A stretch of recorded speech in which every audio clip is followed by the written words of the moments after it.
वनतारांनी इकडे यावं, सर्व कबुतरांना घेऊन जावं। हा आरोग्याचा प्रश्न आहे, हा मराठी माणसाचा किंवा कोणत्या जाती धर्माचा प्रश्न नाहीये। तर कोर्टाने तर नियम दिलेले आहे, सेंटेम ऑफ कोर्ट का नाही जैन धर्म यावरती लावलं जातं? पोलीस इथे आंदोलन करताना देखील ताब्यात घेत आहे। एकेकांना व्हॅन मध्ये भरून अगदी निर्गुणपणे पोलीस यांना धरून खेचून घेऊन जाऊन ताब्यात टाकत आहेत। ज्या पद्धतीची वागणूक जैन लोकांना दिली होती ती काहीच नव्हती। मराठी लोकांना मात्र इथे एकदम गच्च धरून आणि ढकलून त्यांना आंदोलन करताना पुन्हा एकदा आपल्या मुळाकडे जायचा प्रयत्न केलाय। मला इथं सांगायला विशेष अभिमान वाटेल की खाशाबा ज्या प्रतिकूल परिस्थितीत घडले, लोकांना पोलिसांनी हात देखील लावला नव्हता, मात्र आता मराठी आंदोलन करताना पोलीस पकडून व्हॅन मध्ये घेऊन जात आहेत। आज खूप मोठ्या प्रमाणामध्ये ते पोलीस देखील जमा झाले आहेत। त्या दिवशी कोणीच उपस्थित नव्हतं, त्यामुळे पोलीस प्रशासन जैन समाजाला पाठीशी घालतंय का, हाच एक मोठा सवाल इथे उपस्थित होतोय। नक्कीच ही दृश्य आपल्याला बघायला मिळतात कशा पद्धतीनं संयुक्त मराठी मुंबई संघटना इथे दाखल झालेली आहे आणि काही मोजकेच असे कार्यकर्ते हे इथे उपस्थित आहेत। जुई मराठी सर्व आपण ते इथे बघत आहे। माननीय मुख्यमंत्री देवेंद्र फडणवीस साहेब यांचे आशीर्वाद आणि मार्गदर्शनामध्ये आम्ही केला। 6 महिन्यापूर्वी ते काय नाही होता, 6 महिन्यामध्ये स्टेडियम इथे निर्माण केला। आता आपण बघू शकता की 20,000 विद्यार्थ्यांनी इथे देशी खेळाचे महाकुंभमध्ये भाग घेतलेला आहे। ते मध्ये माननीय कोकाटे साहेब खेलमंत्री आणि माननीय रणजित खासाबा जाधव साहेब ते दोघे आमच्या निमंत्रण मान देऊन आले। हा सर्व कार्यक्रमाने एक अतिशय उंची मिळाली। आत्ता मी त्याने विनंती केली आहे की महानगरपालिकाची स्कूल असेल किंवा कॉलेजेस असेल सर्व ठिकाणी देशी खेळासाठी रिझर्वेशन आणि देशी खेळाच्या ते कॉम्पिटिशन हे नक्की करावा। याशिवाय प्रत्येक वर्षी एक देशी खेळाचा महाकुंभ पूर्ण त्यामध्ये फक्त देशी खेळ असावा असा करावा। आपण बघू शकता की महाराष्ट्रामध्ये स्टेडियमची कमी नाही आहे, पण फक्त देशी खेळ त्यामध्ये देशी खेळशिवाय काही आपण करू शकत नाही असा एकमात्र स्टेडियम माननीय देवेंद्र फडणवीस साहेबांच्या मार्गदर्शनामध्ये आणि सर्व अधिकाऱ्यांचे एकत्र घेऊन आम्ही उभं केलं आहे। ते सर्व खिलाडी आले त्यांच्या मनापासून आभार।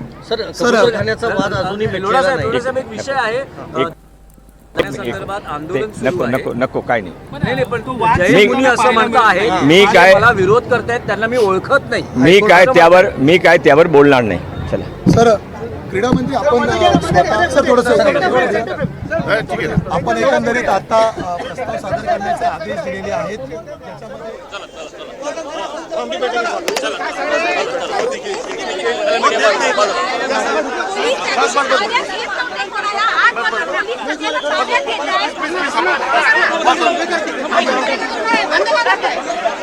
दादरमधली ही थेट दृश्य आपण बघतोय। कबूतरखाना परिसरातली ही दृश्य आहेत जिथे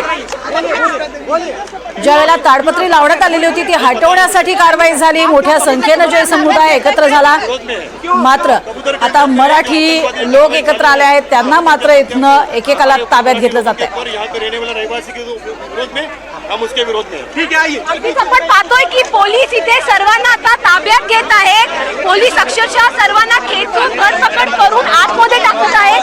पोलीस व्हॅन मध्ये घेऊन जात आहेत आणि हे जे सर्व आंदोलन करते आहेत त्या आंदोलन करताना पोलीस आता ताब्यात घेत आहेत।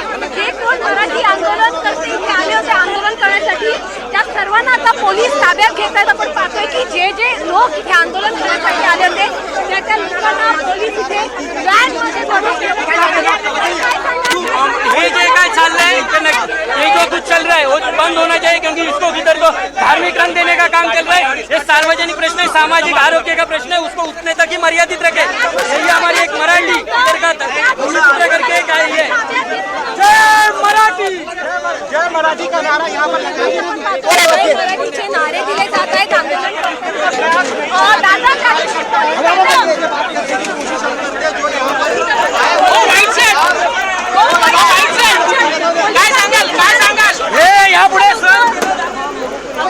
आंदोलन प्रज्ञा जय मराठीच्या घोषणा दिल्या गेल्या आणि जे आंदोलन करते होते त्या आंदोलन करताना पोलीस व्हॅन मध्ये भरून घेऊन गेले आहेत, त्यांना पोलिसांनी ताब्यात घेतलं आहे। हा जो संपूर्ण परिसर आपण पाहिला तर मग आंदोलन करते कमी आणि पोलीस सर्वाधिक आहे, त्यामुळे जी कारवाई त्या दिवशी पोलिसांनी करणं अपेक्षित होतं ती झाली नाही, मात्र ती कारवाई आज पोलीस करतायत.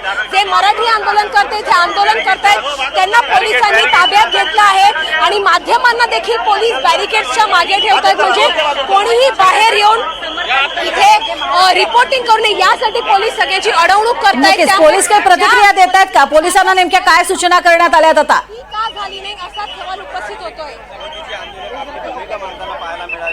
पोलिसांकडून आपण पाहतोय की सूचना या ज्या महिला आंदोलन करतायत त्यांना देखील पोलीस ताब्यात घेत आहेत. ताई काय सांगाल?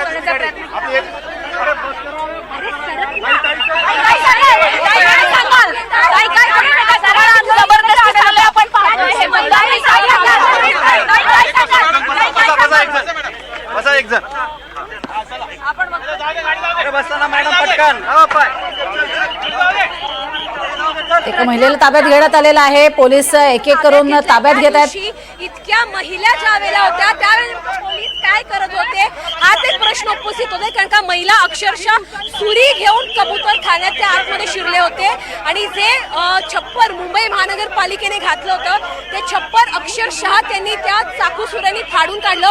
तेव्हा एकाही महिलेच्या अंगाला महिला पोलिसांनी हात लावला नव्हता, मात्र या महिलेला पोलिसांनी हात लावला आहे आणि तिला आतमध्ये घेतलं आहे. पोलीस माध्यमांना देखील आतमध्ये पाठवत आहेत. कुठल्याही प्रकारचं वार्तांकन बाहेर येऊन करू नये अशा पद्धतीच्या सूचना इथे पोलीस करत आहेत. त्यामुळे आपण पाहतोय की ज्या पद्धतीची वागणूक पोलिसांची वेगळी होती गेल्या आठवड्यात आणि आजच्या दिवसाची वागणूक किती वेगळी आहे हे स्पष्टपणे दिसून येत आहे. प्रज्ञा, अगदी पोलिसांकडनं काही प्रतिक्रिया दिल्या जात आहेत का? कारण आता उच्च न्यायालयाच्या आदेशाचं अर्थातच पालन केलं जाते काटेकोर पद्धतीनं आणि त्यामुळे काही बदल झाले आहेत का वर्तनामध्ये त्यांच्या? काही सांगण्यात येते का या संदर्भात जुई? प्रज्ञा, आपण पाहतोय की या संपूर्ण परिसरामध्ये पोलिसांची छावणी आहे. पोलीस इथे ठिकठिकाणी तैनात करण्यात आले आहेत. आपण जाणून देखील घेऊया की नेमकं त्यांचं देखील काय म्हणणं आहे, कारण का पोलीस इथे कोणाला बाहेर देखील येऊ देत नाही. सर, तुम्ही आता आंदोलन करताना ताब्यात घेतलं आहे, त्या दिवशी तुम्ही कोणावरही कारवाई केली नव्हती, हात देखील लावला नव्हता, आता तुम्ही सगळ्यांना ताब्यात घेतलं, ही अशी वेगळी वागणूक नाही का वाटत आहे? त्याबद्दल आम्ही नाही बोलू शकत. पण सर, तुम्ही त्या दिवशी कोणालाही आत घेतलं नव्हतं, आज तुम्ही अक्षरशः खेचत सगळ्यांना आत घेतलं आहे. नाही, बोलणं अलाउड नाही, पण तुम्ही आज सगळ्यांना खेचत आतमध्ये घेऊन गेला आहात, त्याच्यावरती काय सांगा तुम्ही? अक्षरशः महिलेला देखील खेचत नेलं. त्या दिवशी एवढ्या महिला होत्या, एकाही महिलेला हात लावला नाही, मग आज एका महिलेसाठी एवढे पोलीस का आणले होते? बरं, किती कुमक इथे तैनात आहे सध्या त्याबद्दल विचारशील जुई? देण्यास तयार नाही आहेत पोलीस, उत्तर देण्यास नकार देत आहेत. इथे सगळे जे पोलीस आहेत ते इथे उत्तर देण्यास नकार देत आहेत. आम्ही उत्तर द्यायला बांधील नाहीत अशा प्रकारच्या प्रतिक्रिया या पोलिसांकडून येत आहेत.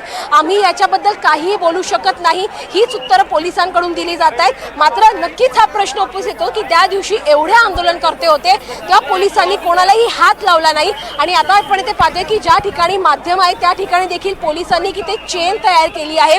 या चेनच्या बाहेर माध्यमांना देखील जाण्यास परवानगी नाहीये.